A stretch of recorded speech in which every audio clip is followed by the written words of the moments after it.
I agreed to a fake one-year marriage so a coworker could finally shake his obsessed ex. On our anniversary, I waited for the divorce papers, but he gave me something else instead. Daniel and I were never supposed to have a real marriage. We worked at the same office, we were friendly, and one afternoon he asked me to lunch and laid out the strangest offer of my life. He had an ex named Tessa who refused to accept that they were over. She called him every day, showed up at his apartment, and told everyone they were still meant to be together. He had tried everything to make her stop, and nothing had worked. So we came up with a plan.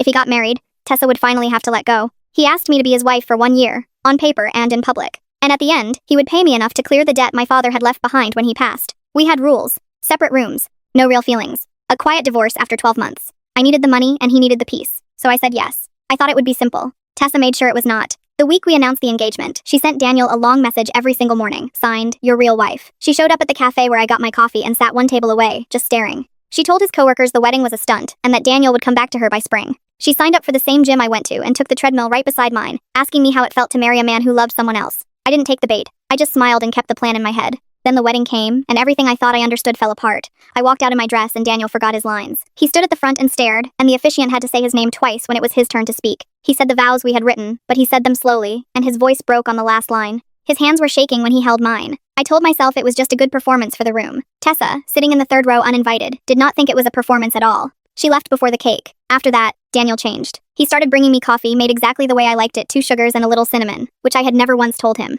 He framed our wedding photo and put it on his desk at work where his whole team could see it. He kept finding reasons to knock on my door at night, a question about the heating, a movie he thought I would like, a snack he had bought just in case. The rule about separate rooms quietly stopped meaning anything. Not because we broke it outright, but because he kept finding excuses to sit on the floor by my bed and talk until I fell asleep. I didn't know if it was real or if he was simply a very good actor for Tessa's benefit, and that uncertainty kept me up at night. Tessa, meanwhile, refused to give up. She booked a table at the restaurant where Daniel took me for our 1-month dinner and happened to be seated nearby. She brought soup to our apartment when she heard Daniel had a cold, except Daniel didn't have a cold, and he answered the door, took the soup, and poured it down the sink right in front of her. She told my own sister at a family party that she and Daniel had a soul bond no piece of paper could break. She started showing up to my yoga class. One night, I overheard Daniel on the phone in the hallway, his voice low, telling someone, "It's not what you think, so stop." My heart dropped because I was sure he was talking about us, that the whole year was a mistake and he wanted out early. The next morning, I found out he had been talking to Tessa, telling her to leave me alone for good. I didn't say anything. I just started letting myself hope. The closer we got to our anniversary, the louder Tessa got, because she knew the contract was supposed to end then, and she had told everyone she just had to wait it out. She counted down out loud.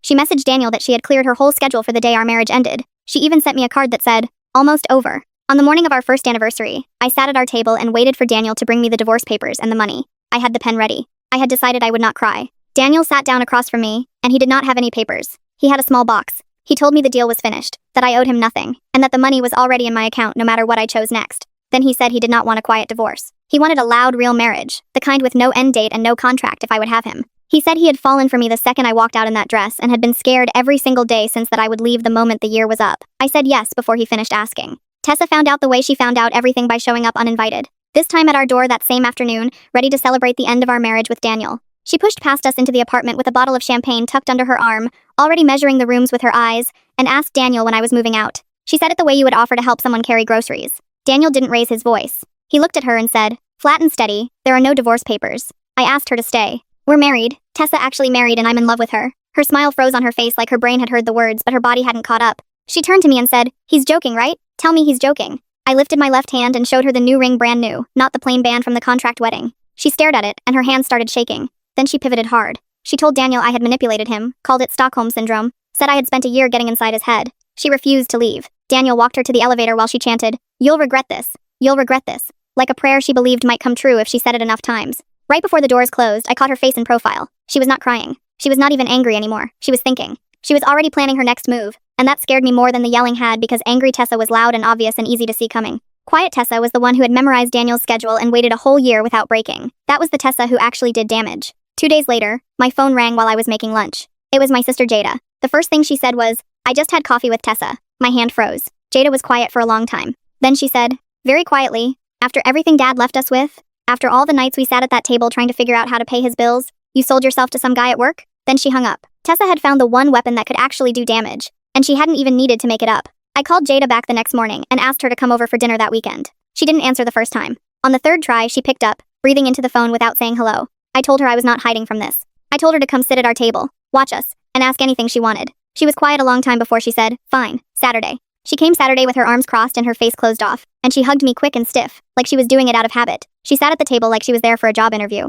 About halfway through dinner, she put her fork down, looked at Daniel, and asked when he had actually fallen in love with me. Not with the idea of me. With me. She said she didn't want a romantic movie answer. She wanted the real moment. Daniel put his fork down too. He was quiet for a few seconds, looking at the table, and I could see him thinking, not trying to come up with something good, but trying to find the honest answer. Then he said, "It was about 3 months in. I was up late trying to write an email to my own family. We're not close. I had been sitting at my laptop for 2 hours, deleting the same paragraph over and over." He looked at me, then back at Jada. She came out of her room because she saw the light on. She sat down next to me and didn't ask why I was upset. She just read what I had and started helping me fix it. We sat there until 2 in the morning, going back and forth on every sentence. And somewhere around 1:30, I looked at her and realized that nobody in my entire life had ever cared about the small, ugly, boring parts of who I am the way she did. Jada looked at him for a long time. Her shoulders dropped half an inch. She didn't say she believed us, but she hugged me at the door when she left, and this time it was real. She held on for a few extra seconds before pulling away. It wasn't forgiveness, but it was a crack in the wall, and right now that was enough. I thought maybe Tessa had played her best card and missed.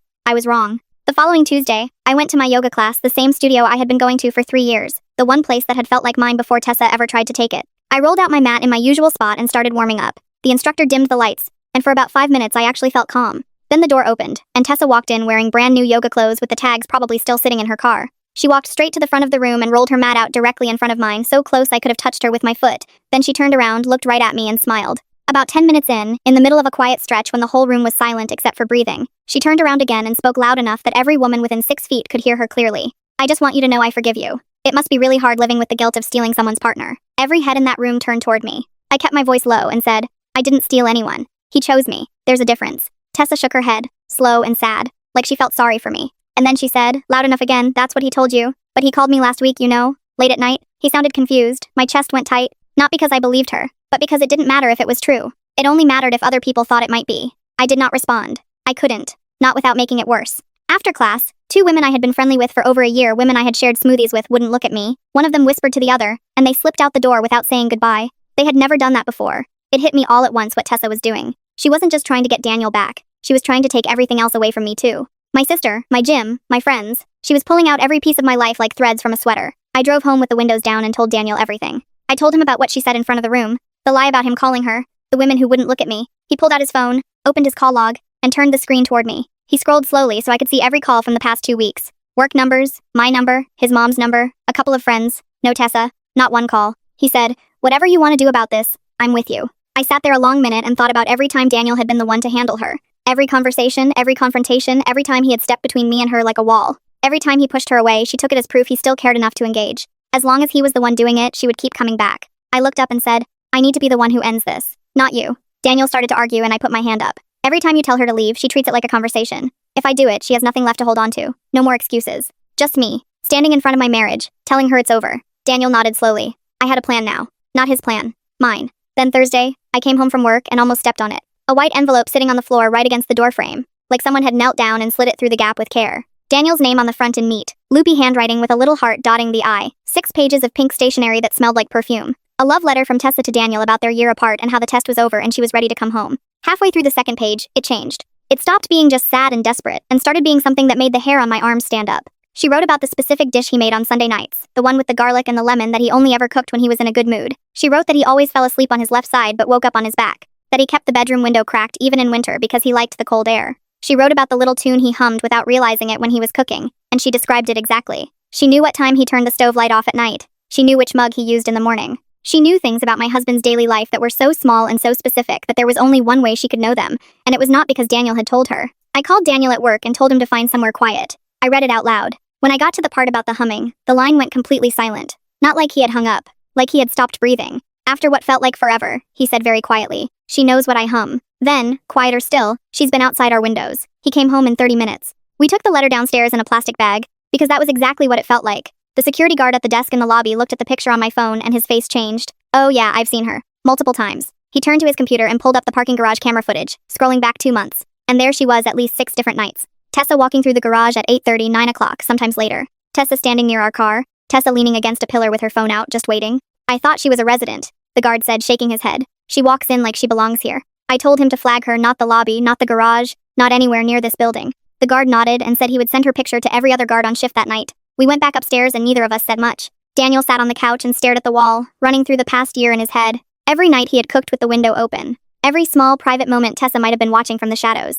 That same night while Daniel was in the shower, my phone buzzed with a text from Jada. Tessa had reached out to her again crying, saying I was controlling Daniel, isolating him from people who loved him. Jada asked if I was sure Tessa was not just heartbroken. I called her instead of texting. I told her about the letter, the humming, the security footage, 2 months of nights in our parking garage. The line went quiet, a different kind of quiet than before. The kind where someone is rearranging everything they thought they knew. After a long pause, Jada said, "Okay, I believe you. What do you need from me?" I closed my eyes and felt something loosen in my chest. I told her I was going to face Tessa one final time, tell her it was over, face to face, and I needed Jada there, not for protection, as a witness. Someone in the room who could hear exactly what Tessa said, so that no matter what story Tessa tried to tell after, somebody else knew the truth. Jada didn't hesitate. "I'll be there. Just tell me what time." Then I did something I had never done in the entire year of dealing with Tessa. I opened my phone, found her number, and texted her myself. From my phone, not Daniel's. "Come to our place Saturday at noon. We need to talk. Just you and me." It buzzed back in under 10 seconds. One word. Finally. Saturday, I woke up early and sat at the same table where I had once waited for divorce papers. This time, I wasn't waiting for anything.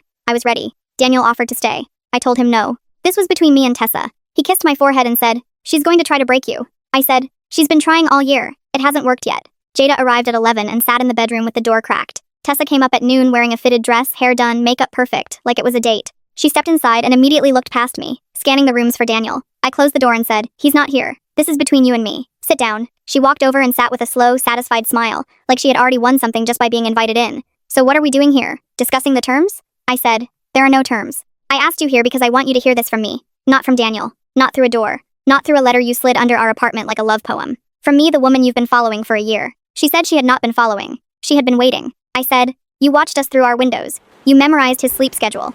You knew what he hums when he cooks. You showed up at my yoga class. You showed up at my coffee shop. You contacted my sister twice. That's not waiting." Her smile melted off her face. Her eyes filled with tears fast and messy, and her chin started to shake. "Do you know what it's like to love someone and watch them pretend to love someone else for a whole year?" she said, and her voice cracked. She said she had sat through my wedding, watched him hold my hand, and told herself it wasn't real, because that was what she needed to believe. For one moment, her pain sounded real, and I wondered if I was being cruel. If maybe she was just a woman with a broken heart who didn't know how to let go. Then she looked up at me and said, "So just let him go. You got your money, you got what you wanted. Let him come back to me, and nobody has to know the truth about how this started." The sympathy went out like a switched-off light. She had taken the most painful, most private thing about my life, my father's death, the debt, the reason I said yes, and used it as a bargaining chip. I stood up. My chair scraped the floor. "You don't get to use my father's debt against me. You don't get to sit in my home and tell me what my marriage is worth. Daniel didn't come back to you after 1 month. He didn't come back after 6. He didn't come back after 12. He had every chance. Every single day of that year he could have walked back to you. He never did. He asked me to stay. And that is the part you cannot make yourself believe, because if you believe it, you have to believe he simply does not want you. You would rather watch us through our windows and stalk our garage and lie to my sister than face the fact that he moved on and you didn't." Tessa stared at me. Her mouth was slightly open, her hands were flat on the table, and she did not say a word. For the first time since I had known her, she had nothing. I turned and walked to the bedroom door and opened it. Jada stepped out. Tessa's face went completely white, like every drop of blood had left at once, because she realized she had not been alone with me. Everything she had said, every word, every tear, every bargain, someone else had heard it all. Jada looked right at her and said, "I heard everything, Tessa. Every word. Including the part where you admitted you knew the marriage was real and asked her to step aside anyway." I stepped forward. "That's my sister." Over her shoulder, I could see the table. The same table where I had sat 1 year ago with a pen in my hand, ready to sign divorce papers and walk away, and I thought about how the best thing I ever did was put that pen down.